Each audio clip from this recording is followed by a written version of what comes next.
Hello everyone, আসসালামু আলাইকুম সবাইকে। দেখতে দেখতে আমরা চতুর্থ অধ্যায়ের সর্বশেষ পাঠে আজকে চলে আসছি। আজকে আমরা আলোচনা করব অর্থনীতি দ্বিতীয় পত্রের চতুর্থ অধ্যায়ের লেকচার 6 নিয়ে। সো আমি আশা রাখবো যে সম্পূর্ণটা তোমরা বুঝতে পেরেছো। কোনো কিছু বুঝতে অসুবিধা হলে অবশ্যই আমাকে জানাতে ভুলো না। আচ্ছা, আমরা আজকে যে বিষয়টা দেখব সেটা হচ্ছে চতুর্থ অধ্যায়ের 3 নাম্বার পার্ট, সেটা হচ্ছে আত্মকর্মসংস্থান। আত্মকর্মসংস্থান এবং আত্মকর্মসংস্থান বলতে আমরা সাধারণত নিজেরা জানি সেটা হচ্ছে নিজেই নিজের কর্মসংস্থান গড়ে তোলাই হচ্ছে আত্মকর্মসংস্থান। যেমন হচ্ছে মেয়েরা হচ্ছে বিউটি পার্লার খুলে, ছেলেরা হচ্ছে জেন্টস পার্লার খুলে, আর মেয়েরা বলো সাজুগুজু জায়গা আর যা যা আছে আর কি, এগুলো নিজেরা তৈরি করে। এসব হচ্ছে আত্মকর্মসংস্থান।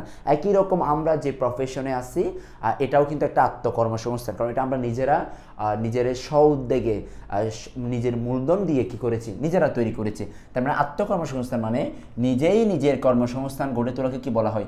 আত্মকর্মসংস্থান বলা হয়। আমরা প্রথমে একটু ডেফিনেশন দেখিয়েছি। দেখো, কোনো ব্যক্তি নিজেই নিজের কর্মসংস্থান সৃষ্টি করাকে আত্মকর্মসংস্থান বা স্বকর্মসংস্থান বলে। মানে আত্মকর্মসংস্থান যেই কথা, স্বকর্মসংস্থান একই কথা। স্বকর্মসংস্থান যেই কথা, আত্মকর্মসংস্থান একই কথা। আত্মকর্মসংস্থান যেই কথা, স্বকর্মসংস্থান একই কথা। তাহলে কোনো ব্যক্তি নিজেই নিজের কর্মসংস্থান সৃষ্টি করাকে আত্মকর্মসংস্থান বা স্বকর্মসংস্থান বলে। এখন আমরা দেখব, এখানে কিন্তু আমি অনেকগুলো তালিকা দিয়েছি। দেখো যে আত্মকর্মসংস্থানের ক্ষেত্র, এখান থেকে কিন্তু এমসিকিউ আসে। আর নিচের কোনটি আত্মকর্মসংস্থানের ক্ষেত্র, এখান থেকে এমসিকিউ আসে। তাহলে একটু মনোযোগ দিয়ে দেখতে হবে। দেখো প্রথমে হস্তচালিত তাঁত, ওই যে হাত দিয়ে যেগুলো করে আর কি, হস্তচালিত তাঁত। তারপর হচ্ছে চরকা, একই রকম যেটা গুড়াই গুড়াই করে ওইটা। তারপর হচ্ছে বেত শিল্প, এরপর হচ্ছে রেশম শিল্প, তারপর হচ্ছে মধু শিল্প, মানে ওই যে মধু সংগ্রহ বলে না, মধু সংগ্রহ, এটাকে আমরা শিল্প দিলাম আর কি, মধু সংগ্রহ। এগুলো হচ্ছে কি তোমার আত্মকর্মসংস্থানের ক্ষেত্র। এরপর হচ্ছে মৃৎশিল্প, মানে মাটির কাজ যেগুলো। তারপর হচ্ছে খাসা এবং পিতল শিল্প। তারপর হচ্ছে কাঠ শিল্প, বিড়ি শিল্প, শঙ্খশিল্প, ঝিনুক শিল্প। এই সবগুলো হচ্ছে তোমার কিসের? আত্মকর্মসংস্থানের ক্ষেত্র। আচ্ছা, আরও অনেকগুলো আছে। লবণ শিল্প, ছুবড়া শিল্প, জুতা, মানিব্যাগ, পুতুল, তারপর হচ্ছে ফুলের টপ। এসব হচ্ছে কি তোমার হচ্ছে ফুলের টপ তৈরি। এটা কিন্তু এখন বর্তমানে জনপ্রিয় বিজনেস। অনলাইনে দেখা যায়, তোমার সামনে চোখের সামনে আসবে ফুলের টপ বিক্রয়। এগুলো কিন্তু আত্মকর্মসংস্থানের মধ্যে পড়বে। এরপর হচ্ছে নার্সারি, তারপর হচ্ছে হাঁস মুরগি পালন, এরপর হচ্ছে মৎস্য চাষ, তারপর হচ্ছে ফুল চাষ, স্ট্রবেরি চাষ, মুক্তা স্ট্রবেরি চিনো তো, বড় বড় সাইজে যেগুলো আর কি। আচ্ছা, ইমিটেশন বা অলংকার শিল্প। তারপর হচ্ছে হালকা প্রকৌশলী শিল্প, যেমন নিজেরা ছোটোখাটো হালকা প্রকৌশলীর কাজকর্ম করা। এরপর হচ্ছে অনলাইন আউটসোর্সিংয়ের মাধ্যমে কাজ করেও আত্মকর্মসংস্থান তৈরি করা যায়। তবে এর জন্য কম্পিউটার এবং সংশ্লিষ্ট প্রশিক্ষণ জ্ঞান আবশ্যক, মানে প্রশিক্ষণ নিতে হবে আর কি। অনলাইন আউটসোর্সিংয়ের জন্য অবশ্যই কী করতে হবে? প্রশিক্ষণ নিতে হবে। তার মানে আমরা এখানে শিখলাম হচ্ছে কাকে বলে, ডেফিনেশনটা শিখলাম। এরপরে আত্মকর্মসংস্থানের যত প্রকার ক্ষেত্র আছে সবগুলো ক্ষেত্র দেখলাম। তার মানে এই বিষয়টা আশা করি আমাদের সবার কাছে একেবারে সম্পূর্ণ ক্লিয়ার হয়ে গিয়েছে। আচ্ছা, এরপর আমরা দেখব হচ্ছে আত্মকর্মসংস্থানের করণীয়। মানে আত্মকর্মসংস্থানের জন্য কিছু করণীয় আছে, মানে যা করা উত্তম, যা করা কি উত্তম, মানে কিছু করণীয় আছে। এখন কোন কাজ করা উত্তম সেটা একটু আমরা দেখি। এক নাম্বার যেটা আছে সেটা হচ্ছে নিজের কর্মসংস্থানের জন্য বিষয়টিকে উপলব্ধি করা। মনে করো আমি টিচিং প্রফেশনে আসছি, আমাদের প্রতিষ্ঠান আছে, আমাদের কোচিং আছে, তাহলে নিজের কর্মসংস্থানের বিষয়টি উপলব্ধি করা, এটাকে একদম ভালোবাসতে পারা, এটাকে উপলব্ধি করতে পারা, এটা কত দূর যাবে, কতটুকু অগ্রসর হবে সেই বিষয়ে উপলব্ধি করতে পারা। তোমরা জানো যে আমাদের অফলাইন কোচিং আছে, তার মানে আমাদের অফলাইন কোচিংয়ে এটা আমার নিজের কর্মসংস্থান, এবং এই বিষয়টিকে উপলব্ধি করার জন্য এই বিষয়টি উপলব্ধি আমাকেই করতে হবে। তাহলে আমি কি করতে পারবো? যে কর্মসংস্থান ক্ষেত্র গড়ে তুলতে পারো। এরপর হচ্ছে লক্ষ্য স্থির করা আর উদ্দেশ্য স্থির করা। দেখো, লক্ষ্য এবং উদ্দেশ্য কি করা? স্থির করা। আমি একটু বলি, মনে করো লক্ষ্য কি উদ্দেশ্য কি। মনে করো তুমি আসো এখন নিচতলায়, তুমি কোথায় আসো? নিচতলায়। তুমি উঠবা মনে করো 10ম তলায়। কত তলায়? 10ম তলায়। এই দেখো, নিচতলায় আসো, তোমার লক্ষ্য হচ্ছে 10ম তলায় ওঠা, এটা হচ্ছে তোমার লক্ষ্য।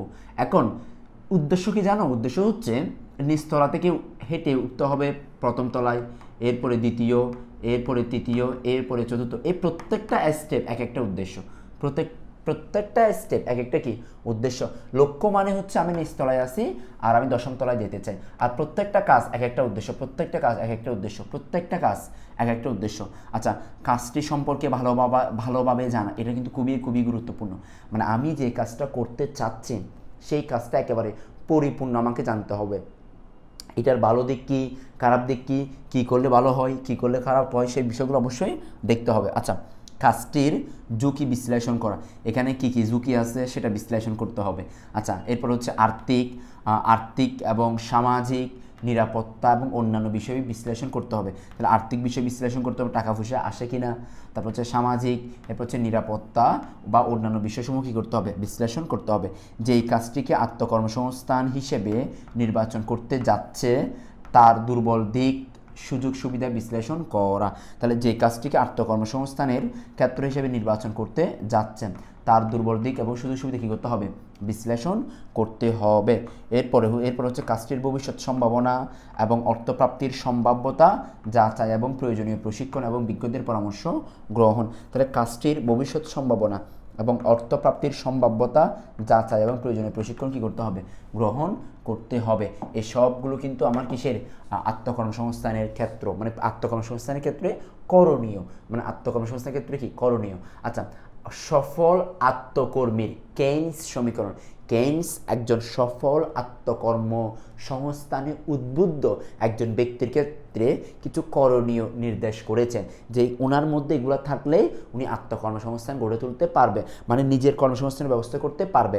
সেই বিষয়টি একটু আমরা দেখি যে কোন কোন গুণাবলীগুলো থাকলে কেইন্সের মতে সেটা হচ্ছে আমরা বলতে পারবো তার মধ্যে আত্মকর্মসংস্থানের গুণ আছে। তার মধ্যে কি আছে, যে আত্মকর্মসংস্থানের কি আছে, গুণ আছে। মানে কোন কোন বিষয়গুলো দেখলে আমরা বলতে পারবো আর কি। আর সেই বিষয়টি আমরা এক নজরে দেখে আসি, সেই বিষয়গুলো এক নজরে দেখে আসি।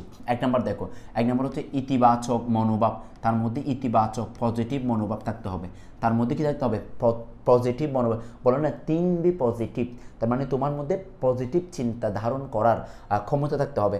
প্রতিষ্ঠানে সবসময় মুনাফা অর্জন হবে এমন না, কোনো সময় ক্ষতির শিকার হতে পারে। এই ক্ষতিকে কিভাবে মুনাফায় রূপান্তর করা যায়, কিভাবে সামনে অগ্রসর হওয়া যায়, সেই বিষয়ে ইতিবাচক চিন্তা করতে পারলে তখন তোমাকে বলা হবে তুমি একজন পজিটিভ মানুষ।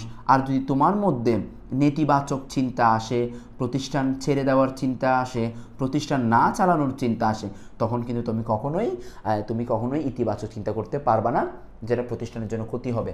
আচ্ছা, এরপর হচ্ছে ভালো লাগা। তোমার যারে ভালো লাগে তার জন্য তুমি সব কিছু করতে চাও, ঠিক একই রকম তোমার প্রতিষ্ঠানের জন্য তোমার ভালো লাগা কিনা, তোমার কাজের জন্য তোমার ভালো লাগে কিনা, তোমার বিউটি পার্লারের জন্য তোমার ভালো লাগে কিনা, তাহলে তোমার মধ্যে ভালো লাগা কাজ করবে। আমাদের এক স্যার বলতেন যে তুমি যখন কোনো কিছু করবা সেটা মন দিয়ে করবা। মনে করো উনি খুবই মজার একজন টিচার, এবং উনি মনে হয় এখন বর্তমানে আমরা ইন্টারমিডিয়েটে যখন সরকারি কমার্স কলেজে ছিলাম চট্টগ্রামে, ওনার নাম ছিলেন প্রফেসর আইয়ুব ভুঁইয়া, আমি যদি ভুল না করি স্যার, প্রফেসর আইয়ুব ভুঁইয়া।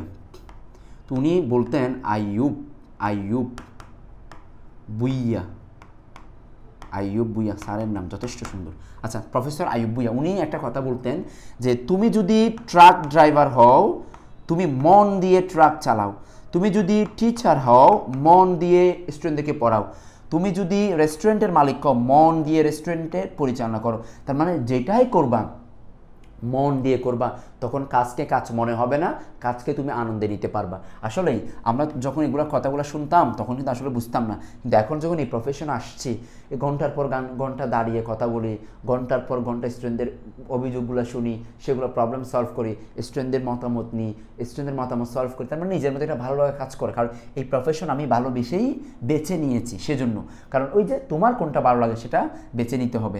আচ্ছা, এরপর হচ্ছে কঠোর অধ্যবসায়, অক্লান্ত পরিশ্রম। কঠোর কি অধ্যবসায়, যেমন আমরা এই প্রফেশন বেছে নেওয়ার কারণে তুমি যদি একটু চিন্তা করো, মনে করো আমাদের একেবারে সেই সকাল 7টা থেকে একদম মানে 7টা থেকে 9টা ক্লাস থাকে, আবার হচ্ছে 10টা থেকে একেবারে 2টা পর্যন্ত ক্লাস থাকে, আবার হচ্ছে 3টা থেকে একেবারে 5টা পর্যন্ত ক্লাস। এই দেখো এগুলো হচ্ছে ক্লাসের শিডিউল, মাঝখানে কিন্তু আরও ক্লাস ঢুকে যায়।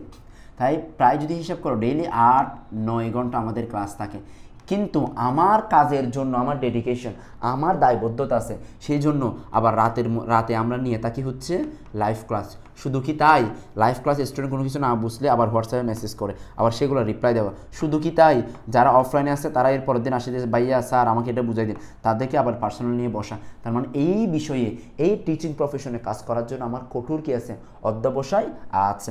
এরপর হচ্ছে লেগে থাকার গুণাবলী তোমার মধ্যে থাকতে হবে। আমি সিরিয়ালি যাচ্ছি না, আমি একটু আমার মতো করে যাচ্ছি আর কি। লেগে থাকার গুণাবলী থাকতে হবে। এরপর হচ্ছে উদ্দেশ্য, একটা সঠিক উদ্দেশ্য তোমার মধ্যে থাকতে হবে। এরপর হচ্ছে প্রচণ্ড পরিমাণে ধৈর্য থাকতে হবে, ধৈর্য রাগ করা যাবে না। এরপর হচ্ছে যে মানুষের মধ্যে এই গুণাবলী থাকবে, অন্য কারো মধ্যে না, এটা মানুষের মধ্যে এই গুণাবলী থাকবে। আশা করি তোমরা বুঝতে পেরেছো, কারণ একজন মানুষ আসলে তখনই আকাঙ্ক্ষিত পর্যায়ে যেতে পারে যখন তার মধ্যে এই গুণাবলীগুলো থাকবে, নাহলে কিন্তু তুমি কখনোই আজকে না এরকম কখনোই সফল হতে পারবে না। তোমরা এইচএসসি লেভেল শেষ করে বিশ্ববিদ্যালয়ে ভর্তি পরীক্ষা যাবা, সেখানেও কঠোর অধ্যবসায় দরকার আছে, লেগে থাকার দরকার আছে, পজিটিভ চিন্তা করার দরকার আছে। যেমন দেখবো বন্ধু সবার পড়া মুখস্থ হচ্ছে, তোমার হচ্ছে না। বন্ধু সবাই ভোকাবুলারি ইংলিশে মনে রাখতে পারে, তুমি পারো না।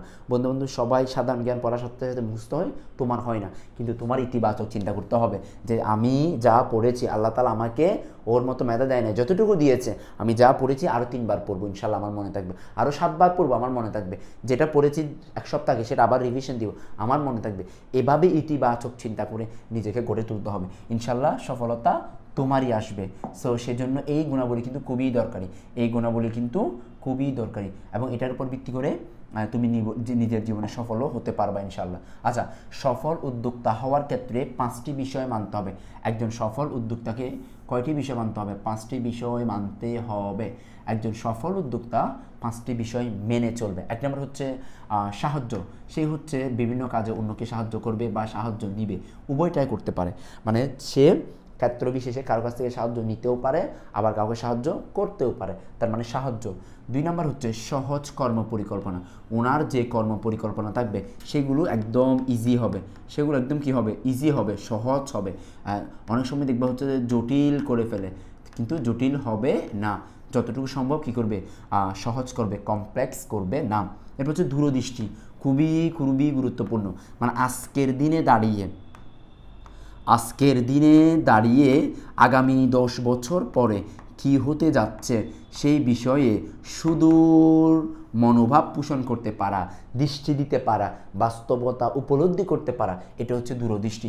খুবই খুবই গুরুত্বপূর্ণ। জীবনে যার যত দূরদৃষ্টি আছে সে তত বেশি সামনে এগোতে পারবে, এতে কোনো সন্দেহ নেই। যে আমি আজকে এখানে দাঁড়িয়ে 10 বছর পর আমি কোথায় নিজেকে দেখতে চাই সেই বিষয়ে যার একটা পরিপূর্ণ ধারণা আসবে সে কিন্তু কখনোই পিছু হটবে না।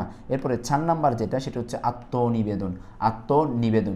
নিজেকে উৎসর্গ করে দিতে হবে। নিজেকে কী করে দিতে হবে? উৎসর্গ করে দিতে হবে, নিজেকে উৎসর্গ করতে হবে ওই কাজের জন্য। 5 নাম্বার যেটা, সেটা হচ্ছে যথেষ্ট তোমার নিজের প্রতি আত্মবিশ্বাস থাকতে হবে। নিজের প্রতি যদি আত্মবিশ্বাস না থাকে তুমি কখনোই সামনে এগোতে পারবে না। তুমি অন্যের কাজ দেখে জেলাস, যেটাকে আমরা বলে থাকি হিংসা করা, এটা করে লাভ নেই। কারণ তোমাকে তোমার কাজের প্রতি ফোকাস রেখে তোমাকে সামনে এগোতে হবে। তোমাকে তোমার কাজের প্রতি আত্মবিশ্বাসী হয়ে তোমাকে সামনে এগোতে হবে। তুমি অন্যের আত্মবিশ্বাসে তোমার নিজের আত্মবিশ্বাস কমিয়ে রাখতে পারবে না। অন্যের কাজ দেখে তুমি নিজেকে মানে ঈর্ষান্বিত মনে করতে পারবে না। তার মানে একজন সফল উদ্যোক্তা হওয়ার ক্ষেত্রে সাহায্য দরকার, কর্মপরিকল্পনা দরকার, দূরদৃষ্টি দরকার, আত্মনিবেদন দরকার, আত্মবিশ্বাস দরকার। এই কাজের মাধ্যমে তুমি একজন হতে পারবা সফল ব্যক্তি। বিশ্বাস করো, শুধু সফল মানে শুধুমাত্র আর্থিকভাবে সফল না, অর্থনৈতিকভাবে সফল, সামাজিকভাবে সফল, প্রত্যেকটা ক্ষেত্রে সফল হতে পারবা। কারণ আমাদের রাসূল সাল্লাল্লাহু আলাইহি ওয়াসাল্লামও বলছে যে সেই ব্যক্তি উত্তম যে তার নিজের পরিবারের কাছে উত্তম। যেমন সেই ব্যক্তি ভালো যে তার নিজের স্ত্রী, বউ, বাচ্চা মানে ঘরের মানুষের কাছে ভালো। ঠিক একই রকম তুমি একজন সফল উদ্যোক্তা হওয়া মানে আসলে তুমি শুধু তোমার নিজের জন্য ভালো না, তুমি তোমার সমাজের জন্য ভালো, তুমি তোমার পরিবারের জন্য ভালো। তোমার দ্বারা সমাজ উপকৃত হবে, তোমার দ্বারা দেশ উপকৃত হবে, তোমার দ্বারা তোমার আত্মীয় স্বজন উপকৃত হবে। তার মানে এই বিষয়গুলো প্রত্যেক মানুষেরই জানা দরকার, প্রত্যেক মানুষেরই বোঝা দরকার, যাতে তার জীবনে একটা সৌন্দর্যময় একটা জীবন গঠন করতে পারে। সো আমি আশা রাখবো ইনশাল্লাহ আমরা যে বিষয়গুলো আলোচনা এখানে করেছি আমি সম্পূর্ণটা শেষ করেছি। আশা করছি তোমাদের কোনো প্রবলেম হবে না। যদি কোনো কিছু বুঝতে অসুবিধা হয় একদম নিঃসংকোচে আমাকে বলতে ভুলো না, আমাকে অবশ্যই বলবা, আমি আমার স্থান থেকে যথাসাধ্য তোমাদের জন্য চেষ্টা করব। সো আজকের মতো এতটুকু, আর তোমাদের জন্য অনেক অনেক শুভকামনা রইল। দেখা হবে অন্য কোনো দিন অন্য কোনো ভিডিওতে। ততদিন তোমরা ভালো থেকো, সুস্থ থেকো। আসসালামু আলাইকুম।